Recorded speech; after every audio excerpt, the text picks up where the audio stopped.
Sejam muito bem-vindos a toda essa estrutura, a toda esse nosso interesse em trazer um pouco mais de conteúdo para todas as pessoas que são da odontologia. Dentro desse aspecto de planejamento estético, que é absolutamente a nossa conversa, o que eu vejo é que muitas pessoas, por não terem acesso a algumas informações, ou por terem acesso a muita informação e não conseguir reunir tudo aquilo, acabam fazendo as coisas que não dão certo. Por exemplo, quantas vezes a gente vê, hoje mesmo eu estava vendo no Instagram, né? Às vezes as pessoas postam alguns casos que você olha e fala, meu Deus, esse dente não era para ser dessa boca. Parece que a coisa não encaixa, ou o dente está grande demais, ou está pequeno demais, ou está estreito, ou não tem exposição, ou tem muita gengiva exposta. Então, uma série de questões que, infelizmente, por fazer o mecanismo de maneira errada, leva a ter um erro. Então, o indivíduo molda e envia para o protético para fazer encerramento. Por que isso dá errado? Quais são as informações, os dados para que eu possa executar algo que se encaixe melhor naquela boca, naquele rosto, naquela face? Nenhuma. A arcada do seu paciente, ela pode ser assim, ou ela pode ser um pouquinho torta. A minha, inclusive, um pouquinho torta. Não sei se é para cá ou para cá, mas eu estava reparando outro dia no espelho e vi. Então, a arcada pode ser um pouquinho torta. Vamos imaginar que eu tenho uma arcada nesse sentido. Então, é óbvio que para eu regularizar isso, nós teríamos que aumentar mais os dentes do lado de cá do que do lado de cá, na incisal, e talvez recomendar uma cirurgia periodontal aqui desse lado, para que eu consiga virtualmente fazer isso aqui, né? Então, essa inclinação não é possível. Eu não sei se o paciente tem... qual que é a situação? Ele tem muita gengiva exposta? Não sei. Acabei de dizer a vocês, vou remover gengiva desse lado. Mas e se o sorriso é baixo? Não preciso remover? Então, moldar e enviar o protético é uma limitação tremenda. A segunda atitude muito comum que vai dar errado. Então, as pessoas avançam, estudam um pouquinho mais, tal. Puxa, aí eu encontrei um livro, alguma coisa que me pede para fazer a medida da largura do sorriso e a partir de determinadas contas, eu chego na largura do incisivo central. O que é mais comum em um paciente que chega a você com uma queixa estética? Não é justamente a dificuldade de sorrir? Então, como é que você, em um paciente com dificuldade de sorrir, vai ter uma medida exata da largura do sorriso desse indivíduo? Como você vai ter certeza de fazer as contas e chegar numa dimensão que seria a mais correta, desejável para aquele caso clínico? Muito difícil. A regrinha universal da anatomia dental, ela mostra para nós o seguinte: se você tem um incisivo inferior, central inferior, e aqui nós temos o lateral inferior. Se você pega essa distância da mesial do central até metade do lateral, essa distância aqui é normalmente a medida da largura do incisivo central deste paciente. Aí eu começo a questionar um ponto importante. Tudo bem, pode ser. E se o seu paciente não tiver um desses dentes? Com isso, unicamente considerando dentes. E todo mundo que considera só dente para o planejamento estético dá errado. Porque às vezes você vai ter muito dente que não cabe dentro daquela boca. Ou você vai ter dentes miudinhos, que está faltando para dar mais imponência. Mas o termo correto não é esse, o termo correto é dominância. Então, dentro da face, quem exerce dominância é a boca. Na boca, quem exerce dominância são os dentes. Nos dentes, quem exerce dominância são os centrais. Bom, daí a pessoa foi, estudou, buscou na literatura, ouviu alguém comentando, assistiu, viu algum congresso, um pôster e tal, e ficou sabendo de uma determinada regrinha. Distância interpupilar, se você dividir por 6,6, você terá a largura do incisivo central. Então, ele tem aí a medição, e daí você vai abrir aquilo até que você consiga fazer a medida da distância interpupilar. Da onde vem essa regrinha aqui? Em 1984, dois pesquisadores norte-americanos, Cesário e Lata, publicaram um trabalho onde eles avaliaram fuzileiros navais da Marinha norte-americana, homens e mulheres brancos e negros. Então eles pegaram todos esses grupos de pessoas aí e fizeram medições da distância interpupilar e da largura dos seus incisivos. Essa média é 6,6. Sabe quando que eu usei 6,6? Em 15 anos de trabalho, mais ou menos, uma vez. Por quê? Quando você divide qualquer conta que você divida por um quociente, quanto menor é esse quociente, maior vai dar o resultado aqui. Então, se eu faço uma determinada divisão por 6,6, eu tenho um incisivo mais largo, consequentemente, para compensar isso, ele terá que ser mais comprido.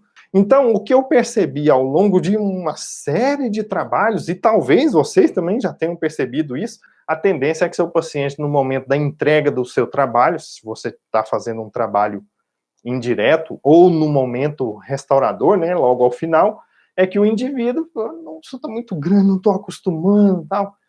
Então, nós temos que saber que precisamos de uma outra estratégia. Então, usar essas que são as alternativas mais comuns, que as pessoas vão desde o mais simples ao mais complexo, a tendência é de dar errado. Se existe essa grande tendência de dar errado, nós precisamos como fazer para dar certo, e é por isso que vocês estão aqui. Então, vamos aprender o que nós temos que fazer para a coisa dar certo. Primeira coisa importante, já falei com vocês precisam de um paquímetro. Então, adquiram um paquímetro de vocês para fazer a medida do paciente. Quando for realizar a medida do seu paciente, posicione o seu paciente sentado na cadeira odontológica, vira, deita ele um pouquinho e pede para ele olhar para o alto, num ponto. Se você quiser, pega até uma canetinha, vai lá no teto do seu consultório e faz uma marcação ali. Fala, cidadão, você vai olhar naquele ponto fixamente. E você vem com um paquímetro por trás do paciente. Como se você estivesse, ou virar para frente, fica mais fácil vocês verem, né? O paciente sou eu, e aí estamos fazendo isso, ó, por trás, com um olhar fixo, e aí você tira a medida. Uma outra oportunidade super bacana, que eu vi um colega realizar aqui em Goiânia, o Dr. Marcelo Daltro, ele comprou alguns adesivos com diâmetro conhecido e colava esses adesivinhos aqui. Fazia uma fotografia correta com a máquina, uma boa máquina, né, sem nenhuma distorção. Então, se você já sabe isso, por comparação, você consegue fazer o cálculo das medidas. Tá? Então, em algum software, né, no computador, você consegue facilmente fazer essa medidinha e é possível. Medir a distância interpupilar. Esse é o primeiro ponto. Depois de você medir essa distância interpupilar, aí nós vamos calcular a largura dos dentes. Vai ser a distância interpupilar dividida por 6,6 até 7,2. Vamos supor, e a distância interpupilar do meu paciente deu 58, que é aquela média que eu falei para vocês, 58 milímetros. Então, obtive esse dado, faço a divisão. Comecem a fazer essa divisão por 7. E aí você analisa, puxa, eu fiz essa divisão por 7, me deu um valor que eu estou analisando aqui na fotografia ou no modelo que eu já moldei o paciente, parece que essa largura aqui vai ficar legal para o paciente. Não, o diastema é grande pra caramba. Quanto maior for o espaço que você tenha, nós precisamos reduzir esse quociente para que eu tenha uma largura do incisivo central maior, certo? Então, isso vai me dar 58 dividido por 7, 8,3. 8,3 é a largura do incisivo central. Então, agora nós temos que, daqui até aqui, tem que medir 8,3. O que eu preciso agora? Calcular o seu comprimento, que existe uma proporção de beleza entre largura e comprimento para cada dente. No incisivo central, essa relação é de 80% na maioria dos casos. O que significa? Se nós temos daqui até aqui 100%, isso daqui é 80%. Então, eu tenho que fazer o quê? Uma regrinha de 3. Se eu sei que 8,3 corresponde a 80%, 100% corresponde a X. Então, essa conta significa a mesma coisa de fazer 8,3 vezes 1,25. O que daria, então, 10,4. Então, agora, nós já temos o que seria o ideal para esse dente de comprimento, que é 10,4. Então, 10,4 de comprimento por 8,3 de largura. Porque depois que você calculou, você tem que saber aonde é que você vai calcular aquilo que está faltando para atingir a meta que você acabou de determinar. Então, isso é a segunda parte que se chama, que nós convencionamos chamar aí de personalização do sorriso. Certo? Então, vamos voltar aqui. Uma série de estudos foram feitos para chegar na proposta que eu estou trazendo a vocês a partir de agora também. Que é a gente saber proporções que tornam o conjunto dos dentes mais harmônicos. Qual é essa regrinha excepcional? É o seguinte, você tem vou fazer quadradinhos aqui, ó, fica mais fácil. Um quadradinho, agora um outro quadradinho e um outro quadradinho. Esse primeiro quadradinho aqui é um incisivo central, incisivo lateral, canino. Então, qual é a proporção que existe agora? Se você tem essa largura aqui, ó, 100%, agora nós estamos analisando o conjunto. Então, se você tem um incisivo central, considerando a largura dele 100%, o canino é 90%. O incisivo lateral é 75%. Ora, se eu acabei de calcular através da distância interpupilar, dividir pelo quociente que vai de 6,6 até 7,2, obtive a largura do incisivo central, eu sei o que é o 100%. Então, a partir disso daqui, se eu reduzo para chegar a 75%, eu sei qual seria a largura ótima para o conjunto ter harmonia do incisivo lateral. Se daqui eu reduzo para 90%, eu sei qual é o que torna o conjunto mais harmônico. Ó, nós teríamos, então, esse dente aqui com 8,3, esse aqui com 6,2 e e esse daqui com 7, praticamente 7,5. Então, agora nós temos a largura de todos os dentes.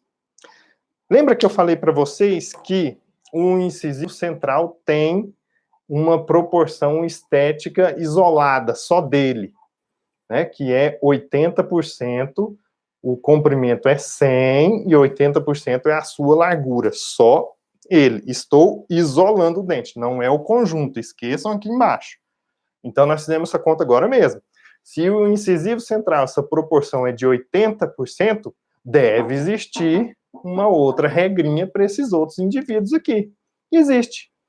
Para o canino, essa proporção entre o seu, o dele, isolado, ele sozinho, comprimento para largura, é 72%. Para o incisivo lateral, 69%.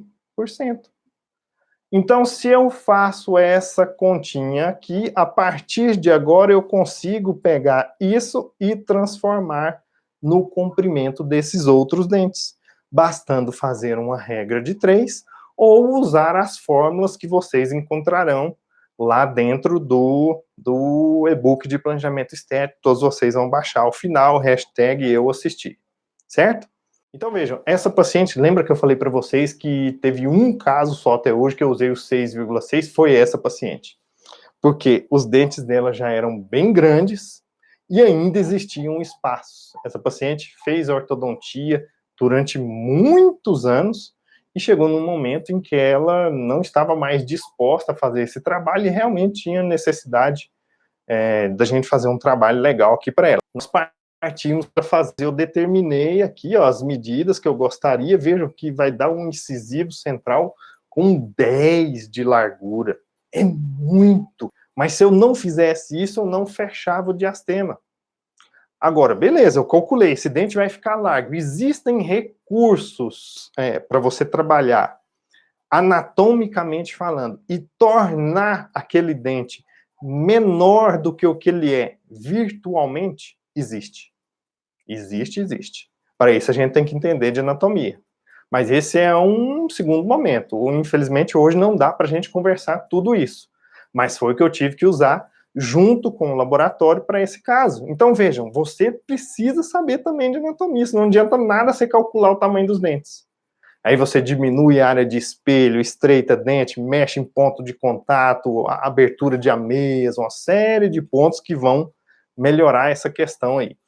Mas vejam que nesse caso em especial, aqui onde vocês estão vendo essa linhazinha branca aqui, ó, é aonde nós temos o lábio da paciente. Então o sorriso dela, na verdade, ele não é um sorriso bem baixo, mas ele é no limite, né, no limite da região cervical. Então nessa situação, não seja que eu tenha uma disparidade muito grande de um lado para o outro, eu não preciso recomendar nada de cirurgia. A minha intenção agora é tudo o que eu precisar, depois de calcular a largura para ter um comprimento adequado, que eu trabalhe com incisal. Mas não basta só eu saber isso, a altura de lábio. Agora nós entramos numa parte chamada de personalização do sorriso. O que significa? Que nós temos uma série de dados a serem levados em consideração para que eu tenha condições, neste exato momento, de determinar essa medida que eu acabei de calcular, aonde é que eu vou colocar. Por exemplo, vocês estão vendo aqui nessa paciente que nós estamos trabalhando no incisivo central apenas na mesial. Acréscimo nessa mesial e nessa mesial, mais neste do que neste. Certo? Então, o recurso que você vai utilizar não me interessa. Me interessa que você saiba o que é que você precisa para obter um resultado estético de máxima qualidade. Posso usar a foto, posso usar o Keynote da Apple, o PowerPoint, eu posso usar o software do DSD, o que for, não interessa. Interessa que você sabe o que você precisa. Agora, essa é uma outra paciente que já tinha acabado de sair também da ortodontia e estava com algumas regiões de hiperplasia gengival. Já que ela ia fazer essa correção da hiperplasia gengival, então eu aproveitei tudo isso para fazer um novo desenho gengival e ela ir para a cirurgia, né? E aí já fazer essa correção toda prevendo aquilo que a gente pensa em obter. Esse foi um caso, deixa eu ver aqui, ó, que eu fiz a divisão por 7,2. Por quê? Porque não comportava, dentro do espaço que eu tenho, um dente mais largo ou mais comprido do que isso. A análise de personalização que nós fazemos, ela é de cima para baixo e de fora para dentro. Na hora que eu chego aqui no lábio superior, para que você obtenha uma relação bacana, os incisivos centrais ficam na margem do lábio. Então, se tem muita exposição, não está elegante. Agora, o que você precisa saber? Sempre a gengiva exposta é ruim? Não. O sorriso gengival combina com dentes maiores. Mas o fato é que muitas vezes você deixa ou não consegue eliminar por completo um sorriso gengival, mas você faz dentes que chamem mais a atenção para eles do que para o resto. E aí você consegue um resultado bacana. Depois disso, os incisivos laterais, a distância deles até no lábio, para ter um resultado legal, ela varia em torno de 0,8 até 1,5, em máximo em torno de 2 milímetros, e o canino ou toca no lábio, aqui não está acontecendo, aqui está, ou ele toca no lábio, ou ele se mantém a uma distância em torno de 0,5 milímetros, meio milímetro. Depois nós temos aqui embaixo a linha do sorriso e segue mais ou menos as mesmas medidas. Quando o paciente sorri, o lábio inferior toca nas incisais aqui e nas pontinhas do canino, ou fica numa distância de meio milímetro, e uma distância dos incisivos laterais em torno de 0,8 até no máximo 2 milímetros. Então fiz a análise de cima para baixo. Mas tem mais um item importante. Você vai solicitar ao seu paciente para fazer a pronúncia de um fonema importantíssimo nesse momento. Você vai solicitar ao seu paciente para ficar quietinho, parado, não pode ser para frente e nem para trás, porque senão você muda a posição da mandíbula. Solicite ao seu paciente que fale M. Você tem uma distânciazinha de abertura ideal para que você consiga ver a exposição dental. Então essa distância é de 1 centímetro. 1 centímetro só. Então, quando nós temos homens, a exposição durante essa fase é sempre menor do que mulheres. Na mesma década de vida, na mesma condição, são todos jovens, são adultos, são mais velhos. Então, a tendência com o evoluir da idade é expor menos. Então, homens jovens, 2 milímetros de exposição, adultos 1, idosos ao nível do lábio. Mulheres, 3,5 quando são jovens, 3,5, 4 milímetros quando são jovens, quando são adultos, né? Então, aí a partir dos 25, 30, 40 anos, 2 milímetros de exposição, e depois idosos de meio a 1 milímetro de exposição. Outra coisa muito importante, eu estou vendo meu paciente quase não tem guia direito quando ele faz movimento protrusivo.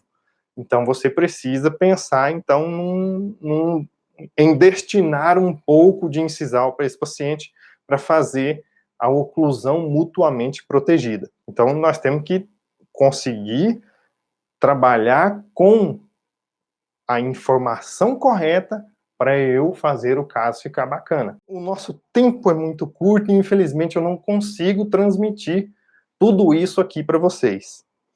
É do meu interesse total que todos vocês saibam cada vez mais. Então é por isso que todos os dias, por exemplo, no meu Instagram, tem um vídeo demonstrativo de alguma técnica, alguma coisa nesse sentido, que lhes ajuda. Todas as semanas, pelo menos 2 grandes vídeos eu coloco no meu canal no YouTube, na minha página do Facebook. Um abraço a cada um de vocês, fiquem com Deus, bom restinho de semana, bom final de semana.